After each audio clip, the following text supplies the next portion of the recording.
Just imagine, a mother-in-law who appears without warning every weekend, run away and rolls up to her trash as a detective for proof. Does it look exaggeration? That's exactly what a young wife had to face until she discovered an unfailing way to end unwanted visits forever. And today, you will know this story that is pure lesson on how to recover the peace of your home. Larry's first months of marriage were a dream. The apartment, though rented, was cozy, the stable employment, and her husband, Timur, a love of man, attentive, affectionate, everything she might want. But there was a detail that no one had mentioned in the manuals of how to be happy after marriage: the overwhelming presence of Elmira, the mother-in-law. A 50-year-old, impeccably tidy, with a look that seemed to pierce the soul and a control craze that would make even the most patient of the sons-in-law. It all started a Saturday morning, when Larry was still delighting in the warmth of the covers, dreaming of a quiet day, perhaps a newly worked cake, a movie with her husband. But fate had other plans. The intercom played with an annoying insistence, and there she was, Elmira, without warning, without ceremony, invading the apartment as if she owned the place. "Still in bed at this time?" was the greeting, accompanied by a disdain as the mother-in-law squeezed through the door. "Where is my son?" he asked, as if Larry were forced to give satisfaction. "At the gym," said Nora, still stunned while trying to adjust the robe of his robe. "And you didn't warn you would come? Do I need to make a time to visit my own son?" Elmira retaliated, already heading to the room as a general inspecting his troops. What followed was a real nightmare.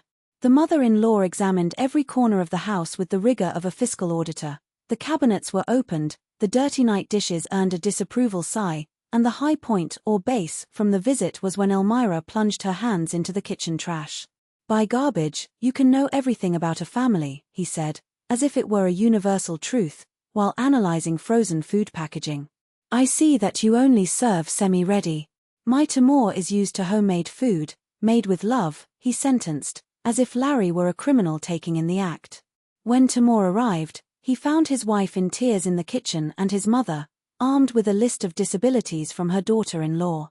He tried to mediate, asking his mother that he was kinder, but Elmira just gave a condescending smile, as who knows that, deep down, his son would never have the courage to confront her. And it didn't have. The following weeks were a cruel repetition of the same script. Elmira appeared without warning, always at an inconvenient time, armed with cleaning cloths and acid comments.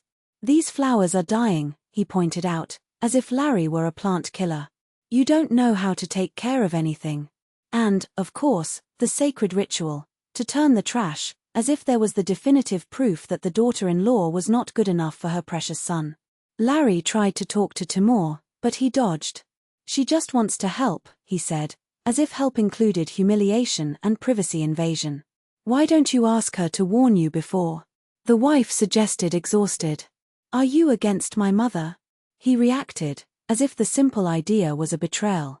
2 months of that hell, and Larry couldn't stand it anymore.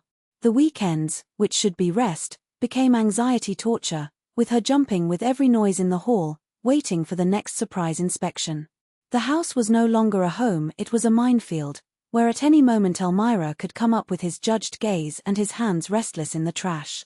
Until, one morning, while throwing out the remains of the coffee, Larry came up with an idea.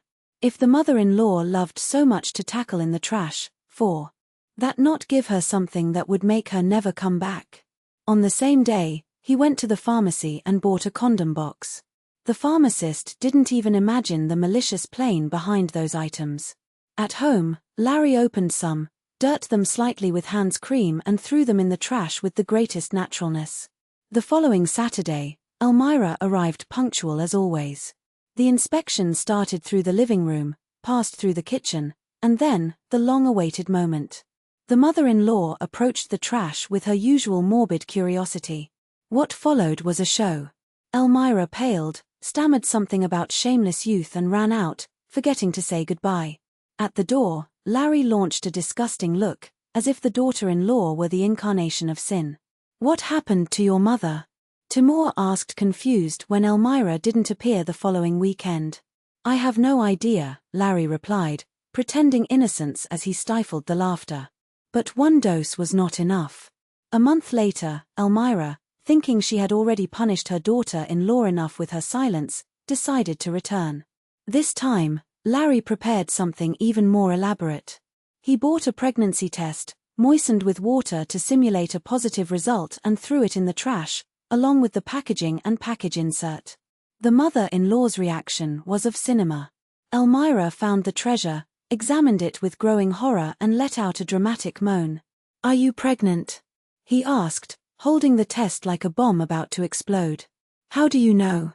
replied Larry, with a sweet smile. "I haven't told Timur yet." The mother-in-law was paralyzed, holding the proof of her own embarrassment.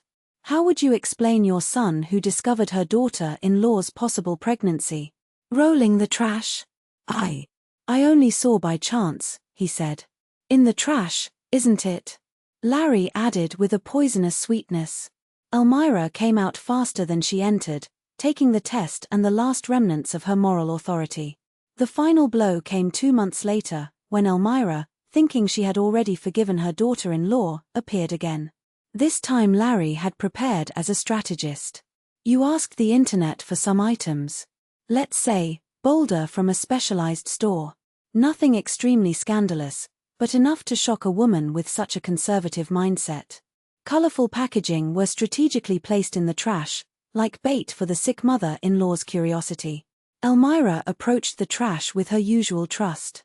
The first seconds were of routine analysis. Then his eyes widened. The face turned red, the breath, panting. "What is this?" he asked, pointing with a trembling finger to one of the packaging. Larry just shrugged, as if it were the most natural thing in the world. This time, Elmira didn't say a word. He left without looking back, and never returned. Moral of the story? Sometimes, to get rid of a problem, just give people exactly what they ask, only in a way they never want to repeat. And if your home's peace depends on a mother-in-law that doesn't understand boundaries, well, the trash can be your best weapon. "What is that exactly?" asked Larry, peering over his mother-in-law's shoulder with a smile that looked more like a packed knife. "Ah, that. How to explain?" Larry paused, a theatrical pause, as if looking for the right words. "It's a big thing, Elmira. After all, Timur and I are no longer children." The mother-in-law choked.